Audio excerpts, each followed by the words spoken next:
ക്ലാസ്സിലേക്ക് സ്വാഗതം. ഹരേ കൃഷ്ണ. ജയ ജയ ശ്രീ ചൈതന്യ ജയ നിത്യാനന്ദ ജയ ദ്വൈത ചന്ദ്ര ജയ ഗൗരജ ഭക്തവൃന്ദ. ജയ ജയ ശ്രീ ചൈതന്യ ജയ നിത്യാനന്ദ ജയ ദ്വൈത ചന്ദ്ര ജയ ഗൗരഭക്തവൃന്ദ. ഓം അജ്ഞാനതിമിരാന്ധസ്യ ജ്ഞാനാഞ്ജനശലാകയാ ചക്ഷുരുന്മിലിതം യേന തസ്മൈ ശ്രീഗുരവേ നമഃ. നമോ ഓം വിഷ്ണുപാദായ കൃഷ്ണപൃഷ്ഠായ ഭൂതലേ ശ്രീമതേ ഭക്തിവേദാന്തസ്വാമിന്നിതി നാമിനെ. നമസ്തേ സരസ്വതേ ദേവേ ഗൗരവാണി പ്രചാരിണേ നിർവിശേഷ ശൂന്യവാദി പാശ്ചാത്യദേശതാരിണേ. പഞ്ചതത്വാത്മകം കൃഷ്ണം ഭക്തരൂപസ്വരൂപകം ഭക്താവതാരം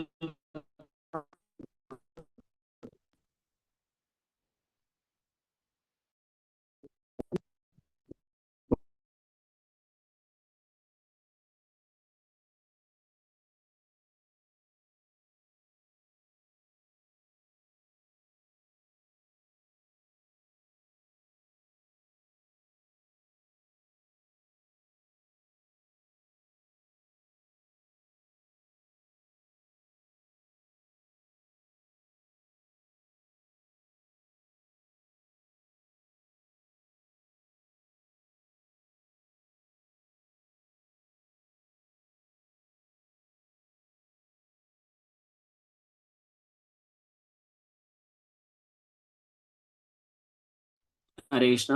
സോറി ഫോർ ദാറ്റ്, ഒരു അർജന്റ് കോൾ വന്നു. സോ പഞ്ചതത്വാത്മകം കൃഷ്ണം ഭക്തരൂപസ്വരൂപകം ഭക്താവതാരം ഭക്താഖ്യം നമാമി ഭക്തശക്തികം. മൂകം കരോതി വാചാലം പങ്കും ലംഘയതേ ഗിരിം യത്കൃപാതമഹം വന്ദേ ശ്രീഗുരും ദീനതാരിണം പരമാനന്ദമാധവം ശ്രീചൈതന്യേശ്വരം. കഥാഞ്ജന സ്മൃതേ യസ്മിൻ ദുഷ്കരം സുകരം ഭവേത് വിസ്മൃതേ വിപരീതം സ്യാത് ശ്രീചൈതന്യം നമാമ്യഹം. ഹരി ഓം തത്സത്. ഹരേ കൃഷ്ണ. നമ്മള് കഴിഞ്ഞ ദിവസം കൊണ്ട് വിജയകരമായിട്ട് ചൈതന്യ ചരിതാമൃതത്തിന്റെ ആദി ലീലയുടെ ഒന്നാം ഭാഗം, 7 അധ്യായങ്ങൾ അടങ്ങുന്ന ഒന്നാമത്തെ ഭാഗം കഴിഞ്ഞിരിക്കുകയാണ്. അപ്പൊ നമ്മൾ ഇന്നു മുതൽ അധ്യായം 8 ആരംഭിക്കുകയാണ്. ചൈതന്യ മഹാപ്രഭുവിനും എല്ലാ പ്രണാമങ്ങളും അർപ്പിച്ചുകൊണ്ട്, കൃഷ്ണരാജ് കവിരാജ് ഗോസ്വാമിക്കും ശില പ്രഭുപാദിനും ശില ഗുരുദേവനും എല്ലാ പ്രണാമങ്ങളും അർപ്പിച്ചുകൊണ്ട് നമുക്ക് 8ാമത്തെ അധ്യായത്തിലേക്ക് കിടക്കാം. അപ്പോ യഥാർത്ഥത്തിൽ പറഞ്ഞാൽ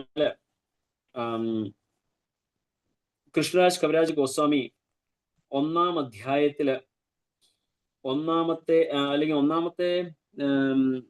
ആദി ലീലയില് ഒന്നാമത്തെ അധ്യായത്തിൽ 1 മുതൽ 14 വരെയുള്ള ശ്ലോകങ്ങളില് തന്നെ മംഗളാചരണങ്ങളാണ് ചൊല്ലിയത്. മംഗളാചരണം ഇൻ സെൻസ് ഗുരുക്കന്മാരെ എല്ലാവരെയും പ്രണമിച്ചുകൊണ്ട് കൃഷ്ണരാജ് കവിരാജ് ഗോസ്വാമി എല്ലാ അനുവാദവും മേടിച്ചുകൊണ്ട് ചൈതന്യ ചരിതാമൃതം എന്ന മഹത് ഗ്രന്ഥം ആരംഭിക്കുന്നതിന് വേണ്ടി അവിടെ മംഗളാചരണം അദ്ദേഹം ചൊല്ലി. എങ്കിലും ആദ്യത്തെ 7 അധ്യായത്തില് കൃഷ്ണരാജ് കവിരാജ് ഗോസ്വാമി പറയുന്നത് നമ്മൾ കണ്ടത്, അദ്ദേഹത്തിന് എങ്ങനെയെല്ലാമാണ് ഇൻസ്പിറേഷൻ കിട്ടിയത്, ഈ ചൈതന്യ ചരിതാമൃതം എഴുതുന്നതിന് വേണ്ട ഇൻസ്പിറേഷൻ അദ്ദേഹത്തിന് കിട്ടിയത് എവിടെ നിന്നെല്ലാമാണ് എന്നുള്ളതിനെ കുറിച്ച് ഉള്ള പ്രധാനമായ ഭാഗങ്ങളായിരുന്നു ഒന്നാമത്തെ അധ്യായത്തില്, അല്ലെങ്കിൽ 7ാമത്തെ അധ്യായം വരെ നമ്മള് 7ാമത്തെ അധ്യായത്തിൽ വരെ നമ്മൾ കണ്ടത്. അപ്പൊ ഇവിടെ ഇദ്ദേഹം കൃഷ്ണരാജ് കവിരാജ് ഗോസ്വാമി വീണ്ടും അധ്യായത്തിന്റെ പേര് കുറഞ്ഞു കൊടുത്തിരിക്കുന്ന ഗ്രന്ഥകർത്താവ് കൃഷ്ണന്റെയും ഗുരുവിന്റെയും ആജ്ഞകൾ സ്വീകരിക്കുന്നു. ഭഗവാന്റെയും ഗുരുവിന്റെയും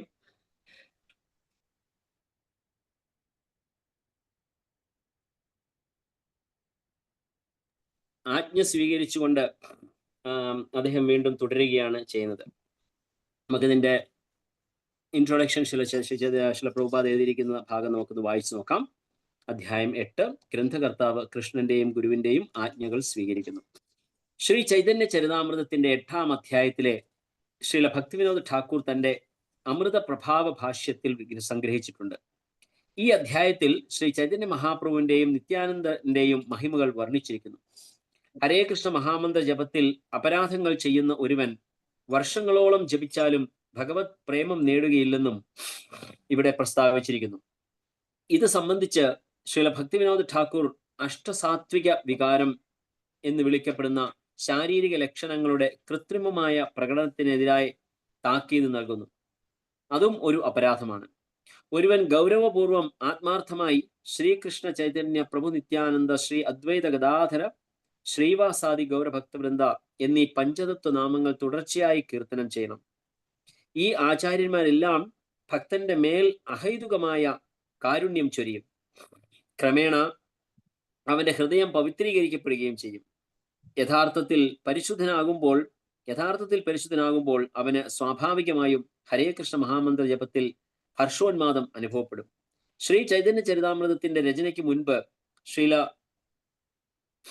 വൃന്ദാവനദാസ ഠാക്കൂർ ശ്രീ ചൈതന്യ ഭാഗവതം എന്ന പേരിൽ ഒരു ഗ്രന്ഥം രചിക്കുകയുണ്ടായി.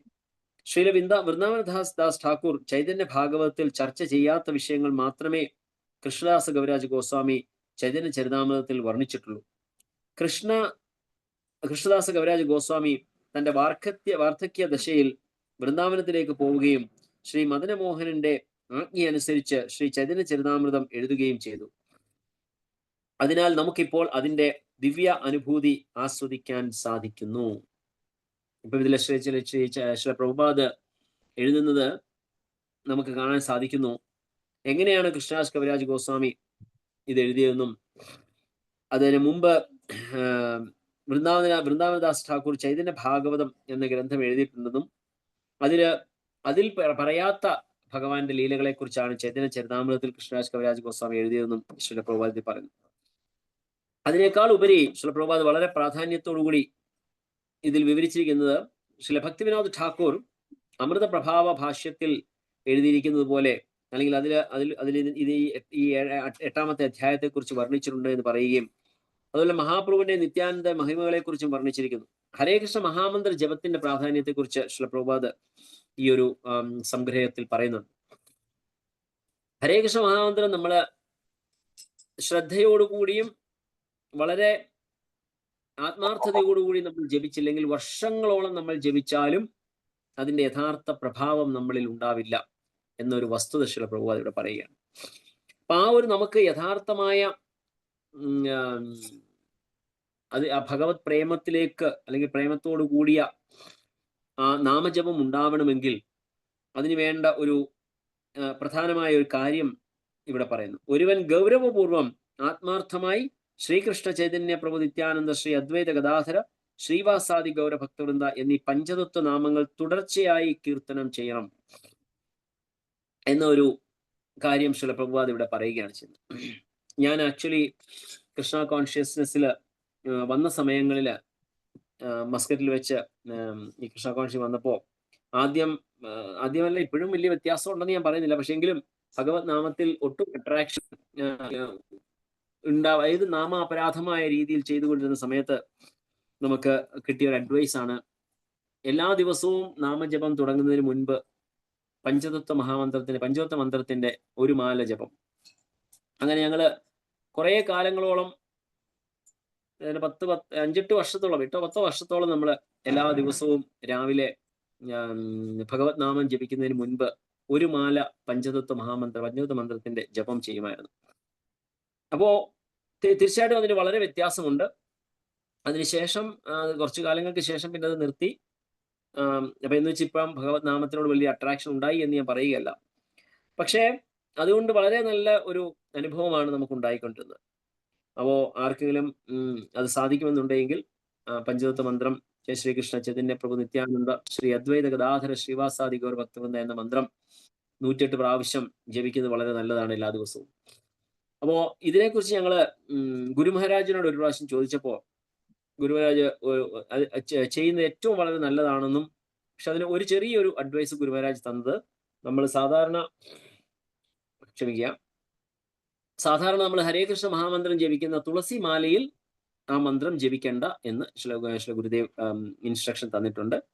അപ്പൊ ആർക്കെങ്കിലും ജപിക്കണമെന്നുണ്ടെങ്കിൽ ഒന്നുകിൽ അതിനെ സാധാരണ നീം ബീഡ് കൊണ്ട് ഉപയോഗിക്കുക, അതല്ല എങ്കിൽ ക്ലിക്കർ ഉപയോഗിച്ചുകൊണ്ട് 108 പ്രാവശ്യം ജയ ശ്രീകൃഷ്ണ ചൈതന്യ ചൊല്ലിയതിനു ശേഷം ഒരു റൗണ്ട് പിന്നെ ഹരേ കൃഷ്ണ മഹാമന്ത്രം ജപിക്കുകയാണെങ്കിൽ അതിന് വളരെ പ്രാധാന്യം ഉണ്ടാവും.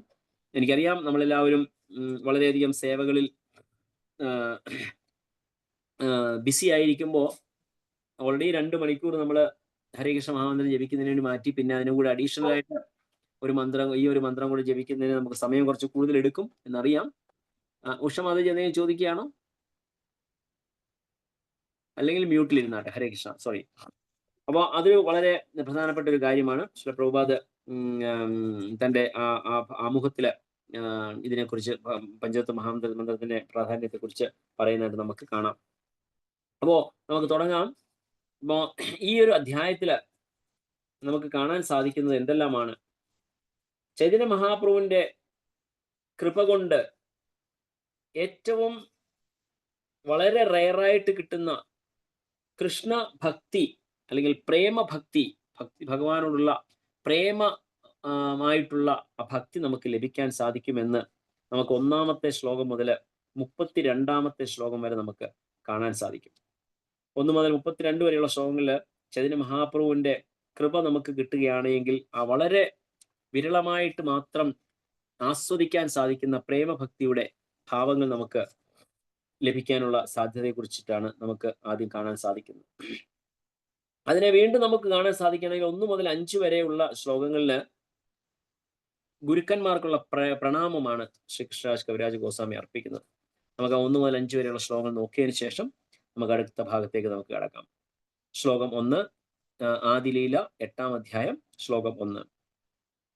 വന്ദേ ചൈതന്യദേവം തം ഭഗവന്തം യദിച്ഛയാ പ്രസഭം നർത്യതേ ചിത്രം ലേഖരംഗേ ജഡോപേയം. ആരുടെ ഇച്ഛയാലാണോ ഞാൻ നടനമാടുന്ന ശുനകനെ പോലെയായി തീരുകയും മൂഢനായി തീർന്നിട്ട് പോലും പെട്ടെന്ന് ശ്രീ ചൈതന്യ ചരിതാമൃതം എഴുതാൻ ആരംഭിക്കുകയും ചെയ്തത്, പരമപുരുഷനായ ആ ശ്രീ ചൈതന്യ മഹാപ്രഭുവിന് എൻ്റെ സാദര പ്രണാമങ്ങൾ അർപ്പിക്കുന്നു. ഇതിൽ പറയുന്നത് ഭഗവാൻ മഹാപ്രഭുവിന്റെ ആഗ്രഹത്തിനനുസരിച്ചാണ് അദ്ദേഹം ഇത് എഴുതാൻ സാധിച്ചത്. താനൊരു വിഡ്ഢിയാണെങ്കിലും അത് പറയുന്നു, വന്ദേ ചൈതന്യദേവം തം ഭഗവന്തം യത് ഇച്ഛയാ. I offer my respects to the Supreme Lord Sri Chaitanya Mahaprabhu by whose desire. ആരുടെ ആഗ്രഹത്തോടു കൂടിയാണോ, യത് ഇച്ഛയാ, ആരുടെ ഇച്ഛയോടുകൂടിയാണോ ഞാൻ ഈ ചൈതന്യ ചരിതാമൃതം എന്ന ഗ്രന്ഥം എഴുതാൻ പരിശ്രമിക്കുന്നത് അല്ലെങ്കിൽ ആരംഭിച്ചത്. പ്രസഭം നർത്യതേ ചിത്രം ലേഖരംഗ ജഡോപ്യയം. പ്രസഭം നൃത്യതേ ചിത്രം ലേഖരംഗേ ജഡോപ്യയം. I have become like a dancing dog and suddenly taken to the writing of Sri Chaitanya Charitamrita, although I am a fool. ഞാൻ ഒരു പരമവിഡ്ഢിയാണ് ഞാൻ, എങ്കിലും മഹാപ്രഭുവിന്റെ ആ ഇച്ഛ പൂർത്തീകരിക്കുന്നതിന് വേണ്ടി ഞാൻ ഈ വലിയൊരു ദൗത്യം ഏറ്റെടുത്തിരിക്കുകയാണ് എന്ന് കൃഷ്ണരാജ് കവിരാജ് ഗോസ്വാമി പറയുകയാണ്. അങ്ങനെയുള്ള ശ്രീ മഹാപ്രഭുവിന് ഞാൻ എൻ്റെ സാദര പ്രണാമങ്ങൾ അർപ്പിക്കുന്നു. ജയ ജയ ശ്രീകൃഷ്ണ ചൈതന്യ ഗൗരചന്ദ്ര, ജയ ജയ പരമാനന്ദ, ജയ നിത്യാനന്ദ. ഗൗരസുന്ദരൻ എന്നറിയപ്പെടുന്ന ശ്രീ കൃഷ്ണ ചൈതന്യ മഹാപ്രഭുവിന് ഞാൻ ആദരം നിറഞ്ഞ നമസ്കാരങ്ങൾ സമർപ്പിക്കട്ടെ. അനവരതം പരമാനന്ദപൂർണനായ നിത്യാനന്ദ പ്രഭുവിനും ഞാൻ ആദരപൂർണമായ പ്രണാമങ്ങൾ അർപ്പിക്കട്ടെ. അങ്ങനെ ചൈതന്യ മഹാപ്രഭുവിനും നിത്യാനന്ദ പ്രഭുവിനും രണ്ടുപേർക്കും അദ്ദേഹം പ്രണാമം അർപ്പിക്കുകയാണ്.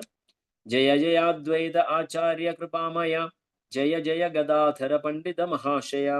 അത്യന്തം കൃപാമയനായ അദ്വൈത ആചാര്യനും മഹാശയനായ ഗദാധര പണ്ഡിതനും ഞാൻ ആദരപൂർണമായ പ്രണാമങ്ങൾ അർപ്പിക്കുന്നു. ജയ ജയ ശ്രീവാസാദി യഥ ഭക്തഗണ പ്രണതഹയ്യ വന്ദോൻ ശബാരാചരണ. ശ്രീവാസ ഠാക്കൂറിനും ഭഗവാന്റെ എല്ലാ ഭക്തന്മാർക്കും എല്ലാ സ്തുതികളും. ഞാൻ അവരെ പ്രണമിക്കുകയും ആരാധിക്കുകയും ചെയ്യുന്നു. ശ്രീല പ്രഭുപാദയുടെ ഭാവാർത്ഥം.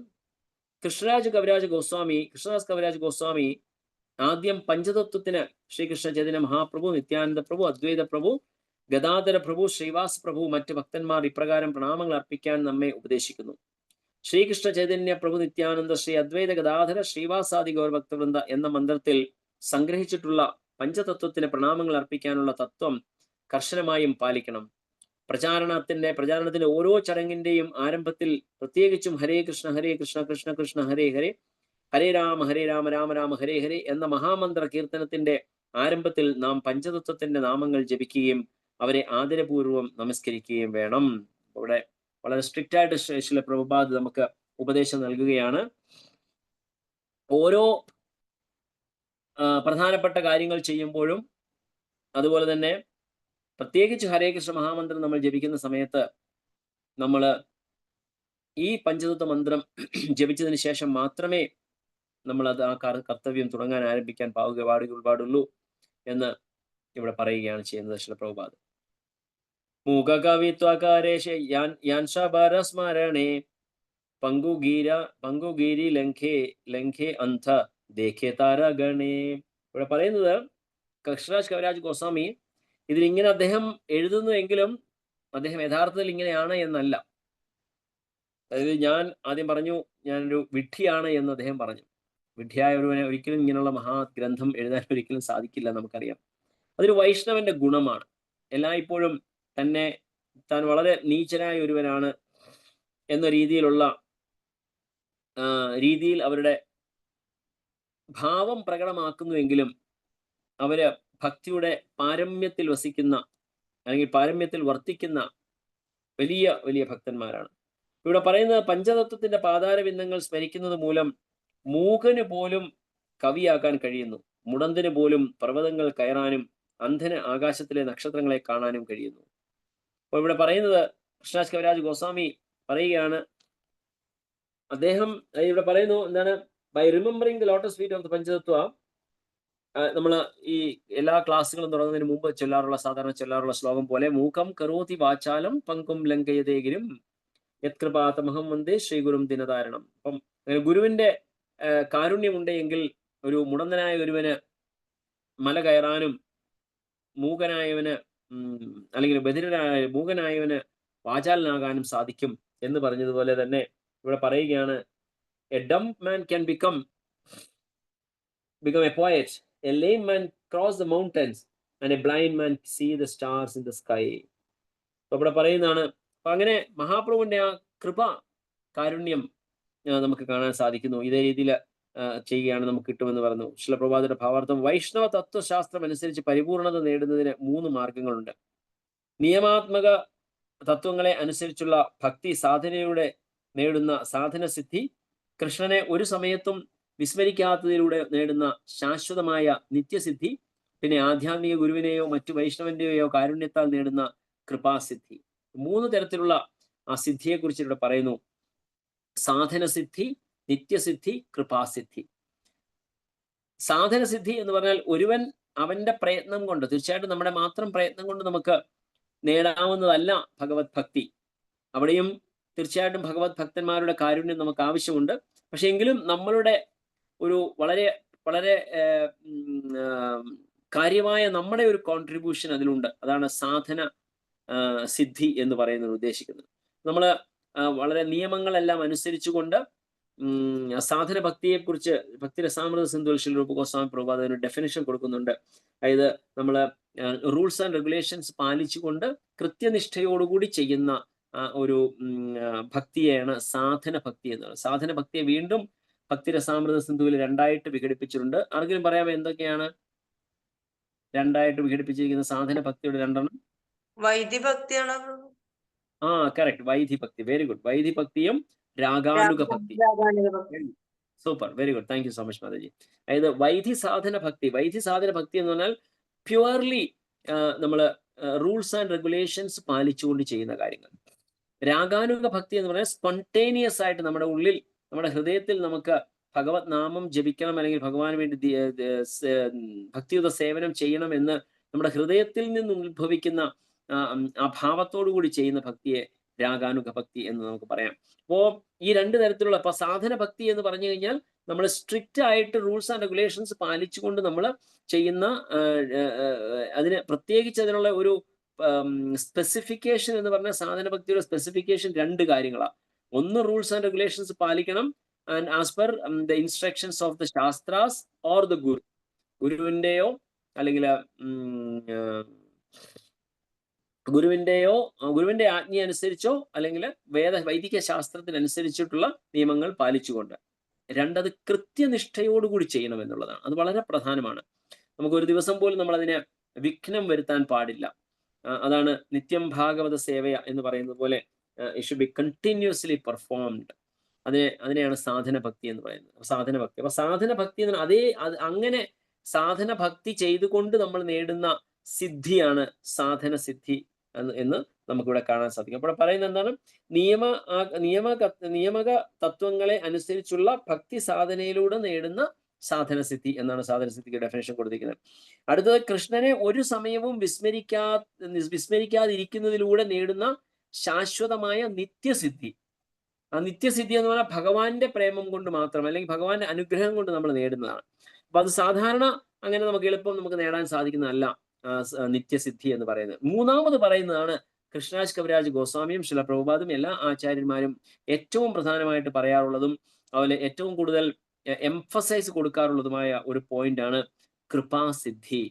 കൃപാസിദ്ധി എന്ന് പറഞ്ഞു കഴിഞ്ഞാൽ വൈഷ്ണവന്റെയോ അല്ലെങ്കിൽ മറ്റു ഭഗവാന്റെ ഒരു ഭക്തന്റെയോ അല്ലെങ്കിൽ ഗുരുവിന്റെ അല്ലെങ്കിൽ മറ്റൊരു ഭക്തന്റെ കൃപ കൊണ്ട് നമുക്ക് നേടുന്ന സിദ്ധിയാണ് കൃപാസിദ്ധി എന്നുകൊണ്ട് ഇവിടെ ഉദ്ദേശിക്കുന്നത്.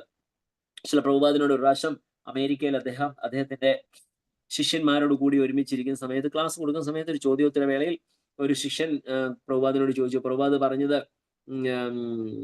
മുൻജന്മ സുഹൃതങ്ങൾ ധാരാളം ഉണ്ടെങ്കിൽ മാത്രമേ നമുക്ക് കൃഷ്ണഭക്തി നമുക്ക് ലഭിക്കുകയുള്ളൂ എന്ന് പറഞ്ഞപ്പോ ശില പ്രഭുപാദിനോട് ഒരു ഭക്തൻ ചോദിച്ചു, ശില പ്രഭുപാദ്, ഞങ്ങളൊക്കെ, അതായത് ഞങ്ങളെ സംബന്ധിച്ച് പറയാണ്, ഞങ്ങൾ ഈ മ്ലേച്ഛ ദേശം അല്ലെങ്കിൽ ഈ പാശ്ചാത്യ ദേശത്തൊക്കെ ഞങ്ങൾ ജനിച്ചു.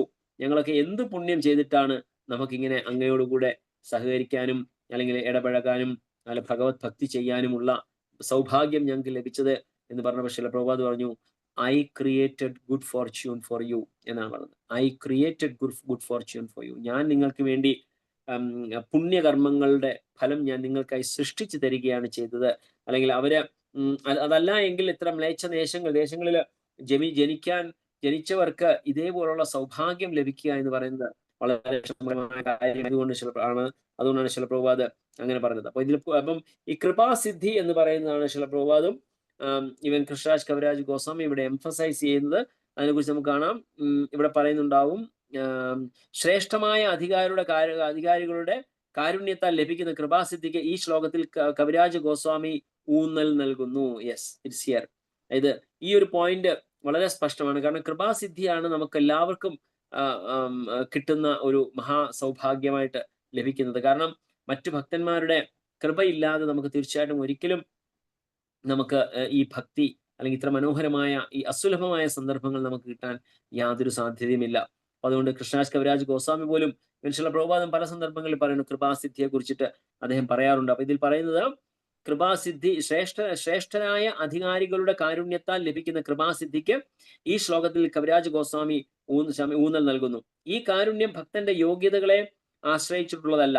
ഒരു ഭക്തൻ മൂകനാണെങ്കിൽ പോലും അത്തരം കാരുണ്യത്താൽ അവന് ഭഗവാന്റെ മഹാത്മ്യങ്ങളെ പറ്റി മഹത്തരമായി സംസാരിക്കുവാനും എഴുതുവാനും, മുടന്തനാണെങ്കിൽ പോലും പർവ്വതങ്ങളെ മറികടക്കുവാനും, അന്ധനാണെങ്കിലും ആകാശത്തിലെ നക്ഷത്രങ്ങളെ കാണുവാനും കഴിയുന്നു. അതാണ് കൃപാസിദ്ധിയുടെ മഹത്വം. നമ്മളെപ്പോഴും പറയുന്നത് മൂക്കം കരോതി കവല്ല വാചാലം. ഇതൊരു മൂകനായിട്ടുള്ള ഒരുവനെ അല്ലെങ്കിൽ മൂകനും ബധിരനുമായ ഒരുവനെ വാചാലനാക്കാൻ തന്നെ കഴിവുണ്ട് ഒരു ഗുരുവിന്റെ കൃപ കൊണ്ട് എന്ന് നമുക്ക് കാണാൻ സാധിക്കുന്നുണ്ട്. ശ്ലോകം 1 മുതൽ 5 വരെയുള്ള ശ്ലോകങ്ങളിൽ അദ്ദേഹം പ്രാർത്ഥനയായിട്ട് കൊടുക്കുന്നുവെങ്കിൽ 6 മുതൽ 15 വരെയുള്ള ശ്ലോകങ്ങളിൽ അദ്ദേഹം പറയുന്നത് എല്ലാ അവിശ്വാസികളെയും അദ്ദേഹം തിരസ്കരിക്കുകയാണ് ചെയ്തത്. അവിശ്വാസികളായ വ്യക്തികളെ എല്ലാം തിരസ്കരിച്ചുകൊണ്ടും, അതുപോലെ ഒരു അസുരൻ എന്ന് പറഞ്ഞു കഴിഞ്ഞാൽ എന്താണ്, മഹാപ്രഭുവിന്റെ ആ കൃപയെ നേടാത്തവരെല്ലാം അസുരന്മാരായിട്ടും, അല്ലെങ്കിൽ തൻ്റെ one should use logic to understand his mercy. ഭഗവാന്റെ മഹാപ്രഭുവിന്റെ ആ കൃപ നമുക്ക് മനസ്സിലാക്കണമെങ്കിൽ തൻ്റെ ലോജിക്കലായിട്ട് ബുദ്ധി അപ്ലൈ ചെയ്തുകൊണ്ട് മാത്രം ആണ് അതുകൂടെ ചെയ്യേണ്ട ആവശ്യമുണ്ട് എന്നും, അതായത് എല്ലാ തരത്തിലുള്ള ഈ ഭക്തിയെ അക്സെപ്റ്റ് ചെയ്യാത്ത എല്ലാവരെയും അദ്ദേഹം ത്യജിക്കുന്നതായിട്ട് നമുക്ക് ഇവിടെ കാണാൻ സാധിക്കും. 6-ാമത്തെ ശ്ലോകം നമുക്ക് നോക്കാം. എന്താണ്? ये सबा न माने ये पंडित सकाल ताशाबार വിദ്യാപാഠ ഭേഗ കോലാഹല. ശ്രീ ചൈതന്യ ചരിതാമൃതത്തിന്റെ ഈ പ്രസ്താവനകൾ വിശ്വസിക്കാത്ത പണ്ഡിതന്മാരെന്ന് അറിയപ്പെടുന്നവർ വളർത്തുന്ന വിദ്യാഭ്യാസം തവളകളുടെ ഉച്ചത്തിലുള്ള കോലാഹലം പോലെയാണ്. വളരെ മനോഹരമായിട്ടുള്ള ഒരു എക്സാമ്പിൾ ആണ് ഇവിടെ പറയുന്നത്. ശ്രീ ചൈതന്യ ചരിതാമൃതത്തിന്റെ ഈ പ്രസ്താവനകൾ വിശ്വസിക്കാത്ത പണ്ഡിതന്മാരെന്ന് അറിയപ്പെടുന്നവർ വളർത്തുന്ന വിദ്യാഭ്യാസം തവളകളുടെ ഉച്ചത്തിലുള്ള കോലാഹലം പോലെയാണ്. തവളകളുടെ ഉച്ചത്തിലുള്ള കോലാഹലം എന്തിനെയാണ് ആകർഷിക്കുന്നത്?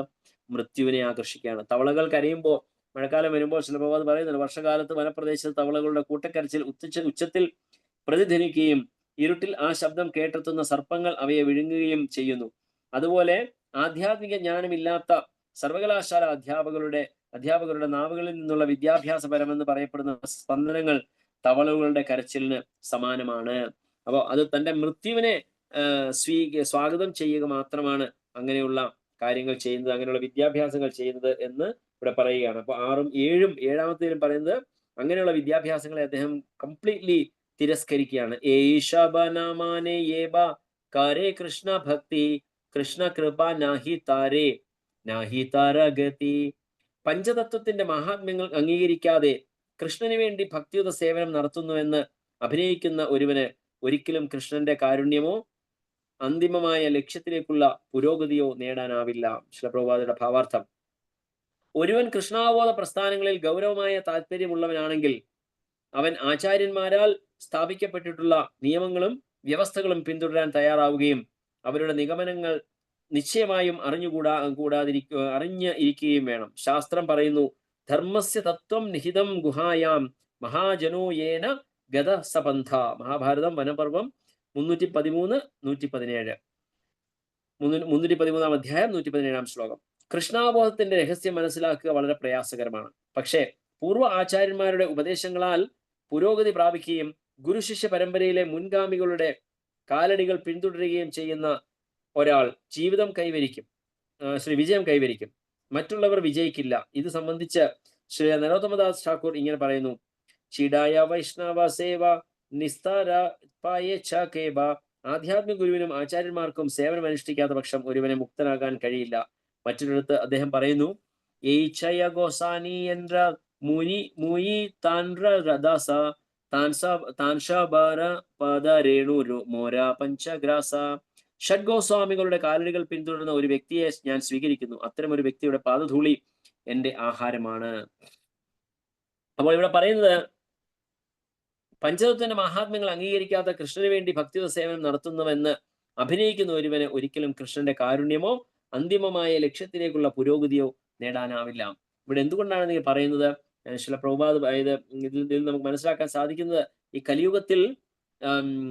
കലിയുഗത്തിന്റെ ഏറ്റവും പ്രധാനപ്പെട്ട കാര്യം എന്ന് പറയുന്നത് സങ്കീർത്തനമാണ്. അപ്പൊ സങ്കീർത്തനം എന്ന് പറയുന്നത് ഈ ഭൗതിക പ്രപഞ്ചത്തിലേക്ക് അല്ലെങ്കിൽ നമുക്ക് കൊണ്ടു തന്ന വ്യക്തിയാണ് ശ്രീ ചൈതന്യ മഹാപ്രഭു. അപ്പൊ അദ്ദേഹത്തിന്റെ അനുഗ്രഹം ഇല്ലാതെ നമുക്ക് തീർച്ചയായിട്ടും കൃഷ്ണഭക്തി ഈ കലിയുഗത്തിൽ നമുക്ക് ചെയ്യാൻ സാധിക്കില്ല.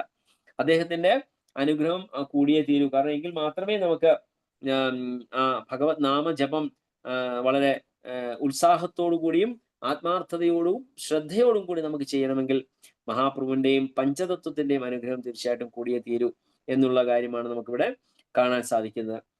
ഇനി 8ഉം 9ഉം ശ്ലോകങ്ങളിൽ അതിൽ നമുക്ക് കാണാൻ സാധിക്കുന്നത് ആസുരികമായ സ്വഭാവത്തിലുള്ളവരെ തിരസ്കരിക്കുകയാണ്. പൂർവേ ഐച്ഛാജരാസന്ധ ആദി രാജഗണ വേദധർമ്മകാരി കരേ വിഷ്ണുര പൂജന. പ്രാചീന കാലത്ത് ജരാസന്ധനെ, കംസന്റെ ശ്വശുരനായ പോലുള്ള രാജാക്കന്മാർ വേദധർമ്മങ്ങൾ കർശനമായി പാലിക്കുകയും അതുവഴി വിഷ്ണുവിനെ ആരാധിക്കുകയും ചെയ്തിരുന്നു. ഈ ശ്ലോകത്തിൽ ശ്രീ ചൈതന്യ ചരിതാമൃതത്തിന്റെ രചയിതാവ് കൃഷ്ണദാസ കവിരാജ ഗോസ്വാമി പഞ്ചതത്വത്തിന്റെ ആരാധനയുടെ പ്രാധാന്യം ഗൗരവപൂർവം ഊന്നി പറഞ്ഞിരിക്കുന്നു. ഒരുവൻ ഗൗരസുന്ദരന്റെ അഥവാ കൃഷ്ണന്റെ ഭക്തനായി തീരുകയും പക്ഷെ പഞ്ചതത്വത്തിന് ശ്രീകൃഷ്ണ ചൈതന്യ പ്രഭു നിത്യാനന്ദ ശ്രീ അദ്വൈത ഗദാധര ശ്രീവാസാദി ഗൗരഭക്തവൃന്ദ പ്രാധാന്യം നൽകാതിരിക്കുകയും ചെയ്യുന്ന പക്ഷം അവന്റെ പ്രവർത്തനങ്ങൾ അപരാധങ്ങളായോ അല്ലെങ്കിൽ ശ്രീ രൂപഗോസ്വാമിയുടെ വാക്കുകളിൽ ഉപദ്രവങ്ങൾ ആയോ കണക്കാക്കപ്പെടുന്നു. ആയതിനാൽ ഭഗവാൻ ഗൗരസുന്ദരന്റെയോ ശ്രീകൃഷ്ണന്റെയോ ഭക്തനായി തീരുന്നതിന് മുൻപ് പഞ്ചതത്വത്തിന്റെ അർഹമായ ആദരങ്ങൾ അർപ്പിക്കാൻ നാം തയ്യാറാവണം. മഹാപ്രഭുവിന്റെയും പഞ്ചതത്വത്തിന്റെയും ഇത് കൂടാതെ നമുക്ക് ഭക്തിയുത സേവനം ചെയ്യാൻ പ്രയാസമാണ്. അവരുടെ അനുഗ്രഹം നമുക്ക് കൂടിയേ തീരൂ. കാരണം മുമ്പ് പറഞ്ഞ കൃപാസിദ്ധി എന്ന് പറയുന്ന ആ ഒരു തലത്തിൽ നിന്നുകൊണ്ട് മാത്രമേ നമുക്ക് ഭഗവത് ഭക്തി നമുക്ക് കൈവരിക്കാൻ സാധിക്കുകയുള്ളൂ. പ്രത്യേകിച്ച് ഈ കലിയുഗത്തില് ഈ ഒരു കണ്ടാമിനേഷൻ ഉള്ള ഈ ഒരു സന്ദർഭത്തില് അവരുടെ, കാരണം നമ്മളെ സംബന്ധിച്ച് നമ്മൾ കംപ്ലീറ്റ് കൃഷ്ണരാജ് കവിരാജ് ഗോസ്വാമി പറഞ്ഞത് അക്ഷരാർത്ഥത്തിൽ നമ്മളിൽ എല്ലാം ഉണ്ട്. ഇതെല്ലാം നമ്മള് തീർച്ചയായിട്ടും നമ്മുടെ മാനസികമായിട്ടുള്ള അല്ലെങ്കിൽ മാനസിക തലത്തിൽ നമ്മൾ നമ്മുടെ നോക്കിക്കഴിഞ്ഞാൽ നമ്മളെ ഹീപ്പ് ഓഫ് ഒഫൻസസ്. ഭഗവത് നാമം നമ്മൾ ജപിക്കുന്നു. ഏറ്റവും ബേസിക് ആയിട്ട് പറയുകയാണെങ്കിൽ 10 അപരാധങ്ങളിൽ ഏതെങ്കിലും ഒരു അപരാധമുണ്ടോ നമ്മൾ ചെയ്യാത്തത്? 10 അപരാധങ്ങൾ ഉള്ളതിൽ ഏതെങ്കിലും അപരാധം നമ്മൾ ചെയ്യാത്ത അപരാധമുണ്ടോ? എല്ലാ അപരാധങ്ങളും നമ്മൾ ചെയ്യുന്നുണ്ട്. എല്ലാ ദിവസവും രാവിലെ നമ്മൾ വായിക്കുന്നു അപരാധങ്ങൾ ചെയ്യാൻ പാടില്ല, ഈ 10 അപരാധങ്ങൾ ചെയ്യാൻ പാടില്ല എന്ന് പറഞ്ഞിട്ട്. എന്നാൽ ഇതിന്റെ എല്ലാം ഏറ്റവും മദർ ഓഫ് ഒഫൻസസ് എന്ന് പറയുന്നത് ഏതാണ്? ആർക്ക് പറയാം? ഏതാണ്? Which offence is considered as the mother of offence?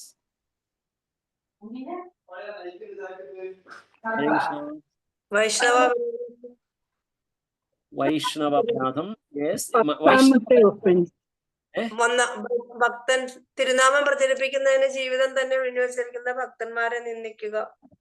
Okay, ആ ഒഫൻസിനെ ആചാര്യന്മാര് പറഞ്ഞിരിക്കുന്നത് മറ്റൊന്നിനോടാ ഉപമിച്ചിരിക്കുന്നത്. അറിയാം ഏതാണ്?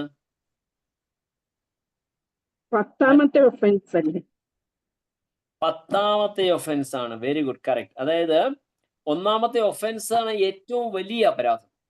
ഏറ്റവും വലിയ അപരാധം 1ാമത്തെ ഒഫൻസ് ആണ്. അതാണ് ഇപ്പൊ പറഞ്ഞത്, to blaspheme the devotees who have dedicated their lives for propagating the holy name of the lord. അതായത് വൈഷ്ണവ അപരാധം, ഭഗവാന്റെ തിരുനാമം പ്രചരിപ്പിക്കുന്നതിനായി ജീവിതം തന്നെ ഒഴിഞ്ഞു വെച്ചിരിക്കുന്ന ഭക്തന്മാരെ നിന്ദിക്കുക എന്ന് പറയുന്നതാണ് ഏറ്റവും ബിഗസ്റ്റ് ഒഫൻസ്. ആചാര്യന്മാർ അതിനെ കൺസിഡർ ചെയ്തിരിക്കുന്നത് മാഡ് എലിഫന്റ് അപരാധം എന്നാണ്. പാഗൽ ഹാത്തി അപരാധം. ആനയുടെ ശക്തി തന്നെ ഭയങ്കരമാണ്. അതിന് മതഭ്രാന്ത് കൂടെ പിടിച്ചു കഴിഞ്ഞാൽ പിന്നെ പറയുക വേണ്ട. ഏതെങ്കിലും ഒരു തോട്ടത്തിലോട്ട് കയറി കഴിഞ്ഞാൽ കംപ്ലീറ്റ് നശിപ്പിച്ച് അടങ്ങുകയുള്ളൂ. അപ്പോ തോട്ടത്തിൽ കയറുക എന്ന് പറയുമ്പോൾ നമ്മുടെ ഹൃദയത്തിൽ ഉള്ളതും ഒരു ചെടിയാണ്. എന്ത് ചെടിയാണ് നമ്മുടെ ഹൃദയത്തിലുള്ളത്? ഭക്തിലത. വെരി ഗുഡ്, ഭക്തിലതാ ബീജം. ആ ഭക്തിലതാ ബീജം ഇങ്ങനെ തളിർത്ത് ചെറുതായിട്ടൊന്ന് മുളച്ചു വരുമ്പോ അതിന്റെ കാര്യം പിന്നെ അവസ്ഥ പറയുക വേണ്ട. ഇത്രയും വലിയൊരു മാഡ് എലിഫന്റ് അല്ലെങ്കിൽ എന്താ പറയാ, മതഭ്രാന്ത് വന്ന ആ ആന നമ്മുടെ ആ പൂന്തോട്ടത്തിലേക്ക് കയറി കഴിഞ്ഞാൽ ആ ചെറിയ ചെറുതായിട്ട് വരുന്ന ആ ഒരു ഉള്ളതൂടെ തീർച്ചയായിട്ടും നശിപ്പിച്ച് കളയും. അപ്പോൾ അതിന് യാതൊരു സംശയം. പക്ഷേ ദ മദർ ഓഫ് ഒഫൻസ് എന്ന് പറയുന്നത് ഇൻഅറ്റന്റീവ് ചാന്റിങ് ആണ്. 10ാമത്തെ അപരാധത്തിൽ പറയുന്ന inattentive chanting is considered as the mother of all offences. കാരണം അവിടെ നിന്നാണ് എല്ലാത്തിനും ആരംഭം ഉണ്ടാകുന്നത്. നമ്മൾ അത് തന്നെയാണ് ആദ്യം ചെയ്യുന്നത്. ഫസ്റ്റ് ദിവസം രാവിലെ, എല്ലാ ദിവസവും രാവിലെ ചെയ്യുന്നത് അത് തന്നെയാണ്. So inattentive chanting, we don't give attention while chanting the holy name of the lord. പക്ഷെ അത് എത്രയും മാക്സിമം നമ്മൾ ശ്രമിച്ചുകൊണ്ട് നമ്മൾ ആ ഒരു ശ്രദ്ധയോടുകൂടി തിരുനാമം ജപിക്കാൻ നമ്മൾ ശ്രമിച്ചാൽ ഓരോരോ ഒഫൻസ് നമ്മൾ കുറഞ്ഞുകൊണ്ടിരിക്കും. എല്ലാ അപരാധങ്ങളും നമ്മൾ ചെയ്തുകൊണ്ടിരിക്കുന്നു. ശാസ്ത്രങ്ങൾ വായിക്കുന്നു. How far we have trust, അല്ലെങ്കിൽ നമുക്ക് എത്രമാത്രം ഫെയ്ത്ത് ഉണ്ട് ഈ വായിക്കുന്ന ശാസ്ത്രങ്ങളിൽ.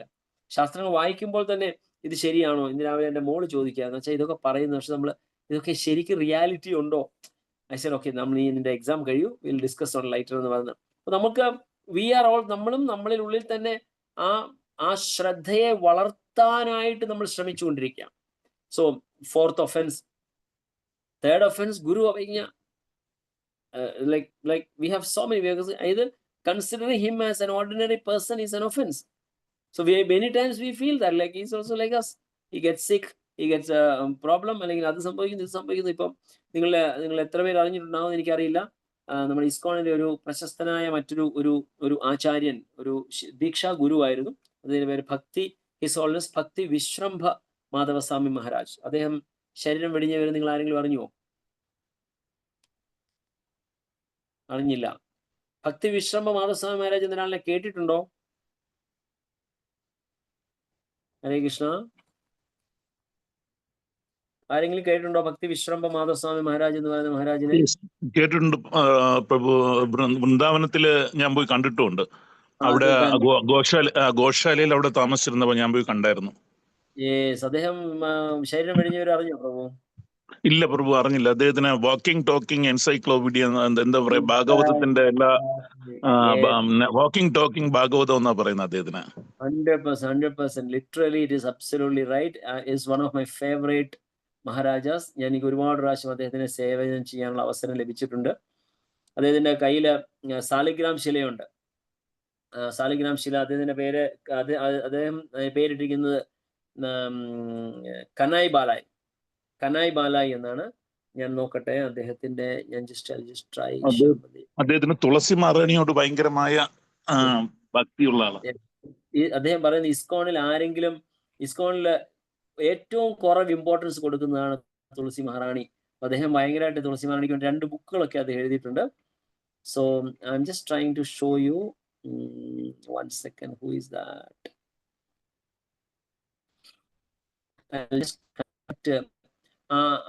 ഐശ്വര്യ മാതാജി, എനിക്ക്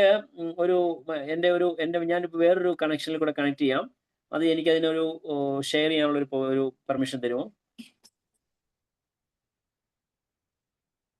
ആശ മാതാജി ഉണ്ടോ അവിടെ? Aishwarya Mataji,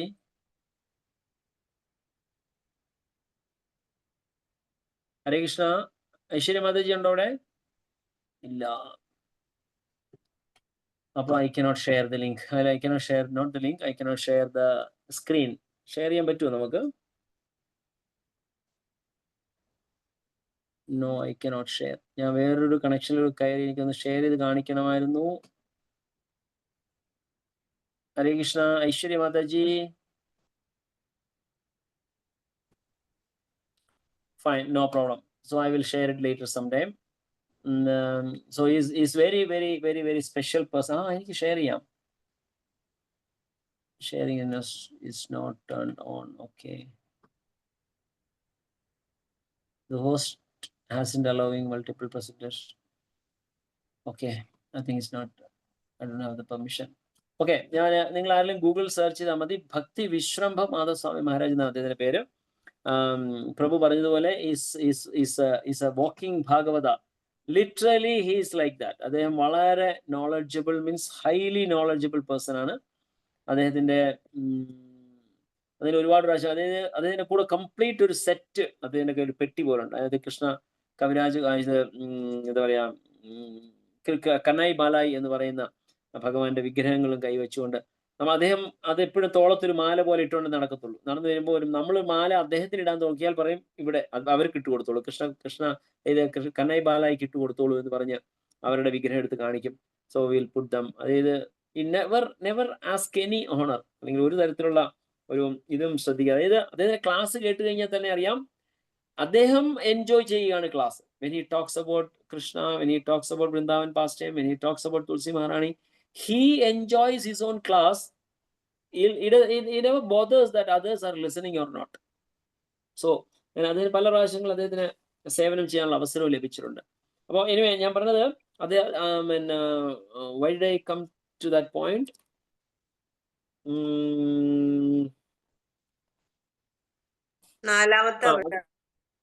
correct. So yes. അപ്പൊ അദ്ദേഹത്തിന്റെ അതുപോലുള്ള വ്യക്തിത്വങ്ങൾ നമുക്ക്, അദ്ദേഹം ഭഗവത് നാമത്തിന്റെ ജപത്തിനെ കുറിച്ചിട്ടും വളരെ വളരെ ഇതായിട്ടുള്ള. അപ്പൊ നമ്മൾ 10ാമത്തെ അപരാധം എന്ന് പറയുന്നതാണ് കൺസിഡർഡ് ആസ് ഓക്കെ. 4ാമത്തെ അപരാധം എന്ന് പറഞ്ഞാൽ വേദശാസ്ത്രങ്ങളിൽ അത്രയ്ക്ക് ഫെയ്ത്ത് ആണ്. നമ്മൾ എന്തെങ്കിലും ഒരു സംശയം ചോദിച്ചു കഴിഞ്ഞാൽ ഹി വിൽ ഇമ്മീഡിയറ്റ്ലി റിപ്ലൈ. അതല്ല എങ്കിൽ എനിക്കറിയില്ല, ഞാൻ ചെക്ക് ചെയ്തിട്ട് പറയാമെന്ന് പറഞ്ഞിട്ട് he will get back to us within short span of time. പക്ഷെ അൺഫോർച്ചുനേറ്റ്ലി കഴിഞ്ഞ ഒരു 5-8 വർഷങ്ങളായിട്ട് he had got some mental depression issue. അങ്ങനെ വൃന്ദാവൻ ഗോശാലയിൽ പോയി അവിടെയായിരുന്നു. ഇപ്പോൾ 3-4 ദിവസം മുമ്പ് അദ്ദേഹം ഈ ലെഫ്റ്റ് ഹിസ് ബോഡി. ഞാൻ നോക്കാം, നോക്കുമെങ്കിൽ ഞാൻ ഹരിനാം മാർക്കറ്റിലോ എവിടെയെങ്കിലും അതിന്റെ ഇത് ഷെയർ ചെയ്യാം. ഇതിന്റെ ഫോട്ടോസ് ഒക്കെ നോക്കുക, നിങ്ങൾക്ക് കാണാൻ സാധിക്കുമെങ്കിൽ കാണാം. So it is very very വളരെ, അദ്ദേഹം ഒരു എൻസൈക്ലോപീഡിയാണ്. നടക്കും വേദിക് എൻസൈക്ലോപീഡിയ എന്ന് പറഞ്ഞാൽ അദ്ദേഹമാണ്. എന്ത് ചോദ്യം ചോദിച്ചാലും ഹി ഹാസ് ആൻ ആൻസർ. അപ്പൊ അദ്ദേഹം അതുപോലെ വേദശാസ്ത്രങ്ങൾ റെഫർ ചെയ്തിട്ട് പറയാം. അപ്പോൾ ഞാൻ പറഞ്ഞു വന്നത്, അപ്പൊ നമ്മൾ ഈ ഒഫൻസുകൾ, നമ്മൾ ഏത് അപരാധങ്ങളാണ് നമ്മൾ ചെയ്യാത്തത്? അപ്പൊ ആ അപരാധങ്ങൾ നമ്മൾ മാറ്റി നിർത്താതെ, ഭഗവത് നാമം നമ്മൾ ശ്രദ്ധയോടുകൂടി ജപിക്കാതെ നമുക്ക് ഒരു കാലത്തും ആ ആ യഥാർത്ഥ നാമജപത്തിന്റെ ഫലം നമുക്ക് കിട്ടില്ല എന്നുകൂടി നമുക്ക് കാണാൻ സാധിക്കുന്നുണ്ട്. സോ അത് വേണമെന്നുണ്ടെങ്കിൽ എസെൻഷ്യൽ ആയിട്ട് വേണ്ട കാര്യമാണ് ഈ പറഞ്ഞ ശ്രദ്ധയോടുകൂടിയ നാമം. പിന്നെ തീർച്ചയായിട്ടും കൃപാ സിദ്ധി, വൈഷ്ണവന്മാരുടെ കൃപ നമുക്ക് തീർച്ചയായിട്ടും നമുക്ക് അവിടെ വേണം. 9ാമത്തെ ശ്ലോകം കൂടെ നമുക്ക് നോക്കാം. കൃഷ്ണന ഹി മാനേ താതെ ദൈത്യകാരി മാനി ചൈതന്യന മാനിലേ തൈച്ചേ ദൈത്യധാരേ ജാനി. കൃഷ്ണനെ പരമദിവ്യോത്തമ പുരുഷനായി സ്വീകരിക്കാത്ത ഒരുവൻ തീർച്ചയായും അസുരനാണ്. അതുപോലെ ശ്രീ ചൈതന്യ മഹാപ്രഭുവിനെ അതേ ശ്രീകൃഷ്ണ ഭഗവാനായി സ്വീകരിക്കാത്ത ഒരുവനെയും അസുരനായി കണക്കാക്കണം. സോ അസുരനും മനുഷ്യനും തമ്മിലുള്ള വ്യത്യാസം ഇതാണ്. അപ്പൊ അസുരൻ എന്ന് പറഞ്ഞു കഴിഞ്ഞാൽ മനുഷ്യന്റെ രൂപമായിരിക്കും, പക്ഷെ ഭഗവാന്റെ പരമദിവ്യോത്തമ സ്ഥാനത്തിനെ അംഗീകരിക്കാത്ത ഒരുവനെ അസുരഗണത്തിൽ തന്നെ നമുക്ക് പെടുത്താൻ സാധിക്കും. ഭാവാർത്ഥം ശ്രീല പ്രഭുപാദരുടെ പ്രാചീന കാലത്ത് വൈദിക ആചാരങ്ങൾ കർശനമായി പിന്തുടരുന്നവരും ദാനശീലരും എല്ലാ ക്ഷത്രിയ ഗുണങ്ങളോട് കൂടിയവരും ബ്രാഹ്മണ്യ സംസ്കാരത്തോട് അനുസരണയുള്ളവരും പക്ഷേ കൃഷ്ണനെ പരമദിവ്യോത്തമ പുരുഷനായ ഭഗവാനായി അംഗീകരിക്കാത്തവരുമായ ജരാസന്ധനെ പോലുള്ള രാജാക്കന്മാരും ഉണ്ടായിരുന്നു. ജരാസന്ധൻ കൃഷ്ണനെ അനേകം തവണ ആക്രമിച്ചു. ഓരോ തവണയും അയാൾ അനേകം തവണ പരാജയപ്പെട്ടു. ജരാസന്ധനെ പോലെ വേദധർമ്മങ്ങൾ അനുഷ്ഠിക്കുകയും കൃഷ്ണനെ ഭഗവാനായി അംഗീകരിക്കാതിരിക്കുകയും ചെയ്യുന്ന ഏതൊരു മനുഷ്യനെയും അസുരനായി കണക്കാക്കണം.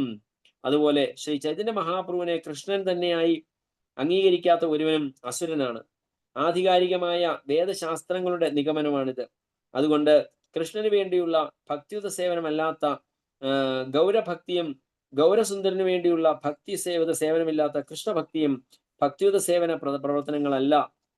ഒരുവൻ കൃഷ്ണബോധത്തിൽ വിജയം ആഗ്രഹിക്കുന്ന പക്ഷം അവന് നിർബന്ധമായും ഗൗരസുന്ദരന്റെയും അതുപോലെ തന്നെ കൃഷ്ണന്റെയും വ്യക്തിത്വങ്ങളെ പറ്റി ദൃഢമായ അവബോധം ഉണ്ടായിരിക്കണം. ഗൗരസുന്ദരന്റെ വ്യക്തിത്വം അറിയുകയെന്നാൽ ശ്രീകൃഷ്ണ ചൈതന്യ പ്രഭു നിത്യാനന്ദ, ശ്രീ അദ്വൈത ഗദാധര, ശ്രീവാസാദി ഗൗരഭക്തവൃന്ദത്തിന്റെ വ്യക്തിത്വങ്ങൾ അറിയുക എന്നാണ് അർത്ഥം. അധികാരികളുടെ പാത പിന്തുടർന്ന് ഗ്രന്ഥകർത്താവും കൃഷ്ണാബോധത്തിൽ പരിപൂർണത നേടുന്നതിന് വേണ്ടി ഈ തത്വത്തിന് ഊന്നൽ നൽകുന്നു.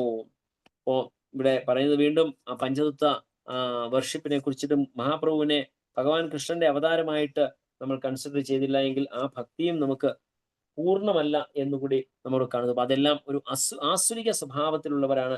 അതായത് നമ്മുടെ ആചാര്യന്മാരെ നമ്മൾക്ക് അംഗീകരിക്കാൻ സാധിക്കുന്നില്ല എങ്കിൽ നമുക്ക് അതിനുള്ള ഒരു മെന്റാലിറ്റി ഉണ്ടാവില്ല. അപ്പൊ ആ മെന്റാലിറ്റി എന്ന് പറയുമ്പോൾ following the foot steps of previous ആചാര്യന്മാരുടെ പാത പിന്തുടരാതെ നമുക്ക് ഭക്തിയുത സേവനം നമുക്ക് നടപ്പാക്കാൻ ഒരിക്കലും സാധിക്കുകയില്ല.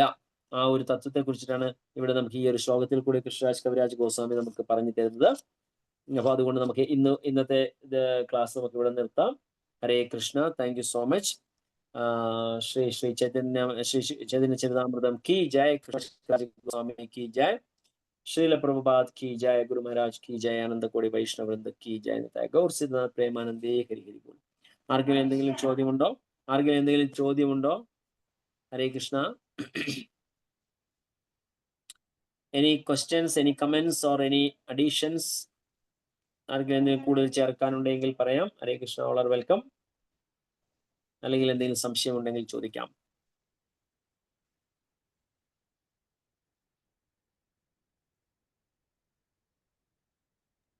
हरे कृष्णा. प्रभुजी दंडवत प्रणाम.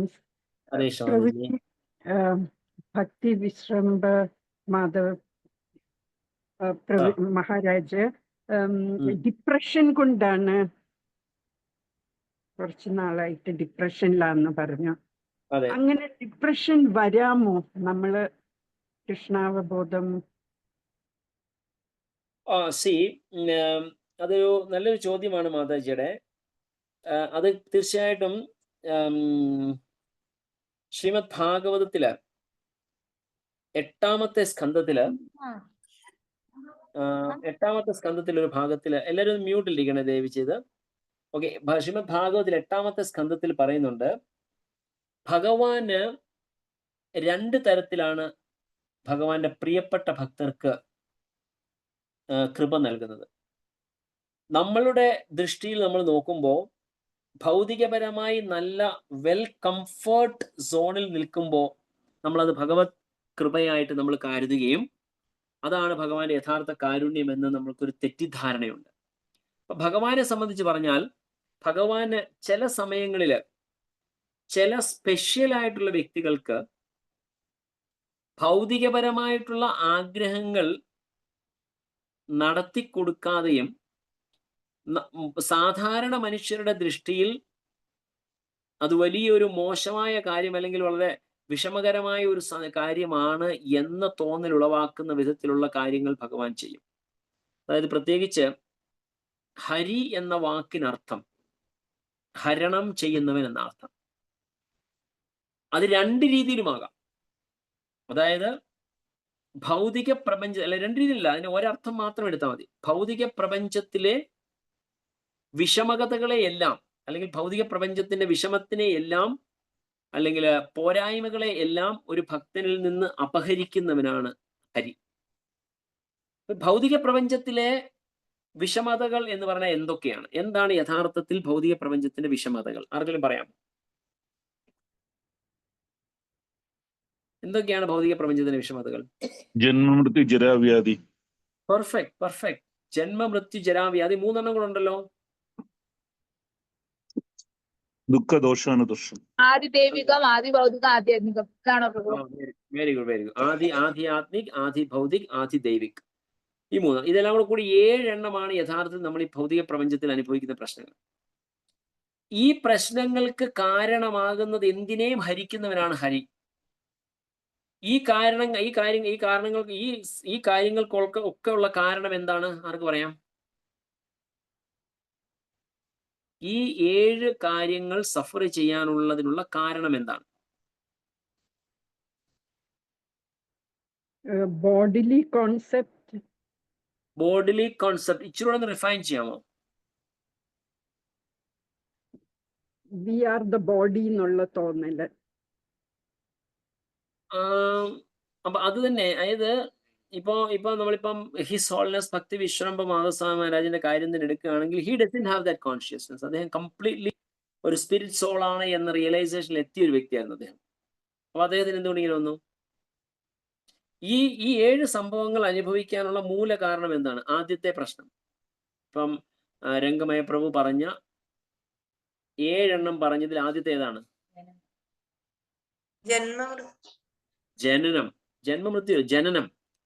ജനനം is the cause of all problem. എന്ന് വെച്ചാൽ ജനിച്ചില്ല എങ്കിൽ ഈ പ്രശ്നങ്ങളൊന്നും സംഭവിക്കില്ലല്ലോ. അപ്പോ ഭൗതിക പ്രപഞ്ചത്തിൽ നമ്മൾ ചെയ്യുന്ന നല്ല കാര്യങ്ങളാണ് എങ്കിലും ചീത്ത കാര്യങ്ങളാണ് എങ്കിലും, if it can be either good or either bad, ഈ 2 തരത്തിലുള്ള കാര്യങ്ങൾ ഏത് ചെയ്താലും ഇറ്റ് കോസസ് എ റീബർത്ത്. ഭൗതികപരമായിട്ടുള്ള കാര്യത്തെക്കുറിച്ച് ഞാൻ പറഞ്ഞത്. ഇഫ് ഇറ്റ് ഈസ് ഭൗതികപരമായ കാര്യം അല്ലെങ്കിൽ മെറ്റീരിയലിസ്റ്റിക് ആയിട്ടുള്ള പ്രവൃത്തി ചെയ്യുകയാണെങ്കിൽ കർമ്മകാണ്ഡി ലെവലിൽ നോക്കിയാൽ ഇറ്റ് കോസസ് എ ബർത്ത് അല്ലെങ്കിൽ റീബർത്ത്, പുനർജന്മത്തിനുള്ള ഒരു കാരണമായി തീരുകയാണ് ചെയ്യുന്നത്. അപ്പൊ അങ്ങനെ പുനർജന്മത്തിനുള്ള കാരണമായി തീരുമ്പോൾ നല്ലതാണെങ്കിലും ചീത്തയാണെങ്കിലും അതിനെ അപഹരിക്കുകയാണ് ഭഗവാൻ ചെയ്യേണ്ടത്. എങ്കിൽ മാത്രമേ നമുക്ക് ഇനിയൊരു ജന്മം ഉണ്ടാകാതിരിക്കുകയുള്ളൂ. ഇപ്പോ coming back to the point of his holiness Vishrambha Maharaj, Bhakti Vishrambha Maharaj, നമ്മൾക്ക് ഭൗതികപരമായ ദൃഷ്ടിയിൽ കൂടി നമ്മൾ നോക്കുമ്പോൾ അദ്ദേഹത്തിന് ഒരുപാട് പ്രയാസങ്ങൾ അനുഭവിക്കുന്നു എന്ന് പറയാം. പക്ഷേ what Krishna was doing with him, he was doing the greatest favour. ഏറ്റവും വലിയ ഫേവർ എന്ന് പറഞ്ഞാൽ, അതായത് ശ്രീല പ്രഭുപാദ് ഡൽഹിയിൽ നിൽക്കുന്ന സമയത്താണ് ഒരു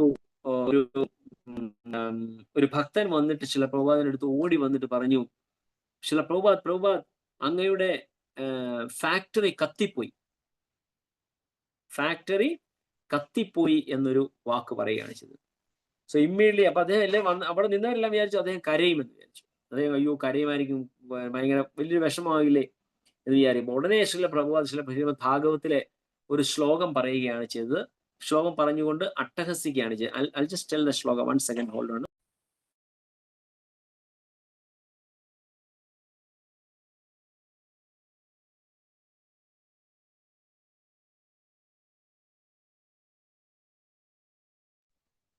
ഒരു മിനിറ്റ്, I'll just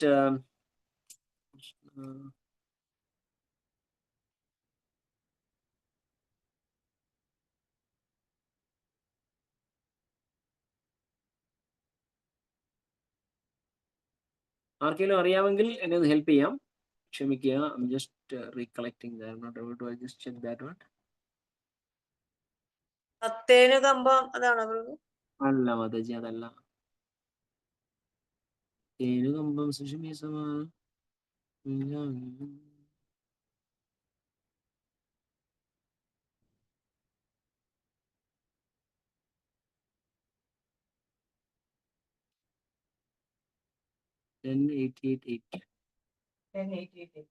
കിട്ടിയ 10th canto 88th chapter SB 1088-8.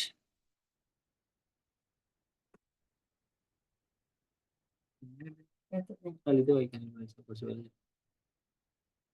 Shri ഭഗവാൻ ഉവാച്ച്. ഞാൻ നോക്കട്ടെ, കൺഫേം ചെയ്തിട്ട്. ഓക്കെ. ശ്രീ ഭഗവാൻ ഉവാച്ച യസ്യാഹം അനുഗ്രഹണാമി ഹരിഷ്യേ തദ് ധനം ശനൈ തദോ ധനം ത്യജത്യസ്യ സ്വജനാ ദുഃഖിതം. Translation: the personality of Godhead said, if I especially favor someone, I gradually deprive him of his wealth. Then the relatives and the friends of such a poverty-stricken man abandon him. In this way, he suffers one distress after another. So that is some special favor. നമുക്കൊന്നും അതൊന്നും കിട്ടുമെന്ന് വിചാരിക്കണം, ആരും ഭയപ്പെടേണ്ട ആവശ്യമില്ല. അപ്പോൾ എല്ലാവരും അദ്ദേഹത്തിനെ, ആ ഭക്തനെ തഴയപ്പെടണം. ഒരു പക്ഷെ നിങ്ങൾ ഒരു സ്റ്റോറി കേട്ടിട്ടുണ്ട്, ഞാൻ ഇന്നാളി പറഞ്ഞാണെന്ന് എനിക്ക് തോന്നുന്നു. ഒരു ബ്രാഹ്മണന്റെ കാര്യം പറഞ്ഞാണോ, ഒരു പിശുക്കന്റെയും ഒരു ബ്രാഹ്മണന്റെയും കഥ പറഞ്ഞ ഓർമ്മയുണ്ടോ? ആർക്കെങ്കിലും ഓർമ്മയുണ്ടോ ഒരു ബ്രാഹ്മണന്റെയും പിശുക്കന്റെയും കഥ? ഹരേ കൃഷ്ണ. ഇല്ലെങ്കിൽ ഞാനൊന്നുകൂടെ പറയാം. അതായത് ഭഗവാൻ കൃഷ്ണനും അർജുനും ഒരു ദിവസം വനത്തിൽ കൂടി നടക്കുന്ന സമയത്ത് ഭഗവാൻ പറയും, എനിക്ക് ഭയങ്കരമായിട്ട് ദാഹിക്കുന്നു. അപ്പോൾ നോക്കുമ്പോൾ ഒരു വലിയൊരു വീട് കാണും. ആ വീട്ടിൽ ചെല്ലുമ്പോൾ വെള്ളത്തിനായിട്ട് ചെല്ലുമ്പോൾ അർജുനോട് പറയും, അർജുന പോയി വെള്ളം മേടിച്ചിട്ടുണ്ട്. അവിടെ ചെല്ലുമ്പോൾ അയാൾ ഓടിച്ചു വിടും, വെള്ളം കൊടുക്കത്തില്ല. ഓടിച്ചു. അപ്പോൾ ഭഗവാൻ ഇങ്ങോട്ട് തിരിഞ്ഞു ഭഗവാനോട് പറയും, ഭഗവാൻ അയാൾ തന്നില്ല, വെള്ളം തന്നില്ല എന്ന് പറയുമ്പോൾ ഭഗവാൻ പറഞ്ഞു, അയാളുടെ സമ്പത്ത് ഡബിൾ ആകട്ടെ, 2 മടങ്ങോ 3 മടങ്ങോ ആകട്ടെ എന്ന് ഭഗവാൻ അനുഗ്രഹിച്ചിട്ട് തിരിച്ചു വരും. അപ്പൊ അടുത്തൊരു കുടില് കാണും. ആ കുടിലിൽ ചെല്ലുമ്പോൾ അർജുനോട് നീ അവിടെ ചെന്ന് ചോദിക്കൂ. അപ്പൊ അവിടെ ചെന്ന് വെള്ളത്തിനോട് ചോദിക്കുമ്പോൾ വേറെ എൻ്റെ കൂട്ടുകാരനുണ്ട്, അപ്പോൾ നിങ്ങൾ 2 പേരും വരൂ എന്ന് പറയും. വിളിക്കുമ്പോൾ ഒരു കീറിയ ഒരു പായ മുഷിഞ്ഞ, കുടിലെന്ന് പറയാനില്ല, ഈർക്കിലി മാത്രമേ ഉള്ളൂ, ഒരു മുഷിഞ്ഞ ഒരു പായ ഇട്ട് കൊടുക്കും, അവരോട് ഇരിക്കാൻ പറയും. അപ്പുറത്ത് നിന്ന് അദ്ദേഹത്തിന് ഒരു പശു ഉണ്ടായിരുന്നു, അതിന് ഏക ജീവിതമാർഗം ആ പശുവായിരുന്നു. ആ പശുവിൽ നിന്ന് ചൂടായിട്ട് 2 ഗ്ലാസ് പാല് കറന്ന് 2 പേർക്കും ഓരോ ഫ്രഷ് പാല് കൊണ്ട് കൊടുക്കും. അപ്പൊ അവർ 2 അത് കുടിച്ചിട്ട് ദാഹമെല്ലാം മാറ്റി വീട്ടിൽ നിന്ന് ഇറങ്ങുമ്പോൾ പറയും, അയാളുടെ ആ പശു ചത്തുപോകട്ടെ എന്ന് ഭഗവാൻ പറയും. അർജുനൻ ചോദിക്കും, ഇതെന്തേ, നമുക്ക് വെള്ളം പോലും തരാത്തവർക്ക് 2 മടങ്ങ് അയാളുടെ സ്വത്ത് കൂടട്ടെ എന്ന് അനുഗ്രഹിക്കുകയും ഇപ്പോ നമുക്ക് വെള്ളം ഇത്രയും നല്ല രീതിയിൽ സ്വാഗതം ചെയ്ത് സ്വീകരിച്ച് തന്ന ഇദ്ദേഹത്തിന്റെ ഏക ആശ്രയമായ പശുവിനെ കൂടെ അത് കൊല്ലുകയാണ് ചെയ്തത്. അപ്പൊ എന്താണ് ഇതിന്റെ അർത്ഥം മനസ്സിലാകുന്നില്ല എന്ന് അർജുനൻ ചോദിച്ചപ്പോൾ ഭഗവാൻ പറഞ്ഞു, ആ ബ്രാഹ്മണനും ആ വ്യക്തിക്കും എനിക്കും ഇടയിലുള്ള ഒരേ ഒരു വസ്തു ആ പശുവാണ്. ആ പശു കൂടെ അദ്ദേഹത്തിന് ഇല്ല എങ്കിൽ അവൻ മുഴുവനായി എന്റേതാകും, ഞാൻ അവൻ്റെതാകും മുഴുവൻ. അപ്പൊ അതുകൊണ്ട് ഞങ്ങൾക്കിടയിൽ ആ പശുവിന്റെ ഗ്യാപ്പ് ഇനി വേണ്ട, അവൻ എന്റേതാകണം പൂർണ്ണമായിട്ട് എന്ന് ഭഗവാൻ അർജുനോട് പറയുക ചെയ്തത്. അപ്പൊ ഈ ഒരു രീതിയിൽ പറയുമ്പോൾ അദ്ദേഹത്തിന് എല്ലാം ഒന്നുമില്ലാതായി കഴിയുമ്പോൾ അദ്ദേഹത്തിന്റെ ഫ്രണ്ട്സും റിലേറ്റീവ്സും എല്ലാം ത്യാഗം ചെയ്യും. അങ്ങനെ എല്ലാം ത്യാഗം ചെയ്യുമ്പോൾ that person will 100% will be dependent on Krishna. That's what Krishna wants. അപ്പോൾ അത് സ്പെഷ്യൽ ഫേവറാ. നമുക്കൊന്നും അതേ രീതിയിലാകുമെന്ന് ഒരിക്കലും പ്രതീക്ഷിക്കേണ്ട. അത് ഈ ജന്മത്തല്ല, 1,00,000 ജന്മം കഴിഞ്ഞാലും ഒരുപക്ഷെ അറിയില്ല എന്നാണ് ആ ഒരു സുദിനം എത്തുന്നത്. അപ്പൊ നമുക്ക് ആ ഒരു ഭക്തി വിശ്വനാഥനെ കുറിച്ച് പറയുകയാണെങ്കിൽ, he is such an elevated person. അതുപോലെ കംപ്ലീറ്റ്ലി ഡെഡിക്കേറ്റഡ് ആയിട്ടുള്ള അദ്ദേഹത്തിന്റെ ജീവിത രീതികളെല്ലാം അങ്ങനെയായിരുന്നു. വളരെ രസകരമായ ഒരു ഒരു ഒരു ഒരു വ്യക്തിയായിരുന്നു അദ്ദേഹം. വളരെ രസകരമായിട്ട് വന്നിട്ട് ഞാൻ ഒരു പ്രാവശ്യം എനിക്ക് ഓർമ്മയുണ്ടെങ്കിൽ ഐ തിങ്ക് സമയം 2004 or 2005 ആ ഒരു സമയത്ത് അവിടെ നമ്മുടെ ഷാർജയിൽ അവിടെ ഒരു ക്ലാസ് എടുത്തുകൊണ്ട സമയത്ത് ഒരു ചോദ്യം ചോദിച്ചു. അപ്പം ഹി ലൈക്സ് ആസ്കിങ് ക്വസ്റ്റ്യൻസ്. ചോദ്യങ്ങളൊക്കെ ചോദിക്കാൻ വളരെ ഇഷ്ടമാണ്. അപ്പം ഞാൻ ക്ലാസ് കഴിയുമ്പോൾ ഒരു ചോദ്യം ചോദിച്ചു. ആ ചോദ്യം ചോദിച്ചു കഴിഞ്ഞ ഉടനെ പിന്നെ എല്ലാവർക്കും അദ്ദേഹം പ്രസാദം ഇങ്ങനെ കൊടുക്കുക. അപ്പൊ പ്രസാദം മേടിക്കാൻ വേണ്ടി ചെന്ന ഉടനെ എന്റെ പുറത്ത് ഇങ്ങനെ തട്ടിട്ട് പറഞ്ഞു, a good question is the best food for a saintly person എന്ന് പറഞ്ഞു. ഒരു നല്ലൊരു ചോദ്യമാണ് ഏറ്റവും നല്ല ഭക്ഷണം. ഒരു സന്യാസിയെ സംബന്ധിച്ചിട്ട് ഭക്ഷണം അതാണ്. ഭക്ഷണം എന്നാണോ ഒരു ഉപഹാരം എന്നാണോ ഉദ്ദേശം പറഞ്ഞതെന്ന് ഓർമ്മയില്ല. So something like that. അത് പറഞ്ഞു വളരെ വളരെ പിന്നെ ഇതാണ് ഇൻട്രസ്റ്റിംഗ് ആണ്. അദ്ദേഹം ഓരോ ചോദ്യങ്ങൾ ചോദിക്കുമ്പോൾ വളരെ പെർഫെക്റ്റ് ആയിട്ട് ആൻസർ പറയുകയും വളരെ നല്ല രസത്തോളത്തൊക്കെ ആയിട്ട് ഒരു ദിവസം ഏതാണ്ട് 3-4 മണിക്കൂർ അദ്ദേഹത്തിന് കൂടെ എനിക്ക് സെർവ് ചെയ്യാനായിട്ട് അവസരം കിട്ടുകയും ചെയ്തു. അതിന് ഒരു ചെറിയ ഒരു പെട്ടിക്കകത്തുള്ള എല്ലാ പാത്രങ്ങളും അഭിഷേകം ചെയ്യാനുള്ള കാര്യങ്ങളെല്ലാം മുട്ടിയ വശം അദ്ദേഹം എവിടെയെങ്കിലും വെച്ച് ഭഗവാൻ ഓഫർ ചെയ്യാനൊന്നും ഇല്ലെങ്കിൽ കുക്ക് ചെയ്ത് ഓഫർ ചെയ്ത് കൊടുക്കാനുള്ള ഫെസിലിറ്റി വരെ അദ്ദേഹം കൊണ്ടാണ് നടക്കുന്നത്. അപ്പം ഒരു രസകരമായ ഒരു വ്യക്തിയായിരുന്നു. സോ ഈ ലെഫ്റ്റ് ഹിസ് ബോഡി. സോ വളരെ അപ്പോൾ we should take in that sense. നമുക്ക് പെട്ടെന്ന് നമുക്ക് ഡൈജസ്റ്റ് ചെയ്യാൻ സാധിക്കത്തില്ല. നമ്മളെ കാരണം നമ്മളുടെ ദൃഷ്ടി ഇപ്പോഴും ഭൗതികമാണ്. നമുക്ക് ആ ഒരു പെർസെപ്ഷനിൽ കൂടി മാത്രമേ കാര്യങ്ങളെ നമുക്ക് കാണാൻ സാധിക്കുള്ളൂ. ബട്ട് സംതിങ് ഹയർ പെർസെപ്ഷൻ ഉണ്ട്, ഹയർ പർപ്പസ് ഉണ്ട് ഭഗവാൻ ചെയ്യുന്ന ഓരോ കാര്യങ്ങൾക്ക്. So we cannot definitely understand what Krishna's activities are. Hare Krishna. Thank you. Clear Anna Mataji, Uma Mataji? Yes, Prabhuji. Thank you. Hare Krishna. Hare Krishna. So we'll wind up the class now. Hare Krishna. Thank you so much. Vanchakalpatarubhyascha kripa sindhubhyevacha patidanam pavanebhyo vaishnavebhyo namo namaha. Hare Krishna.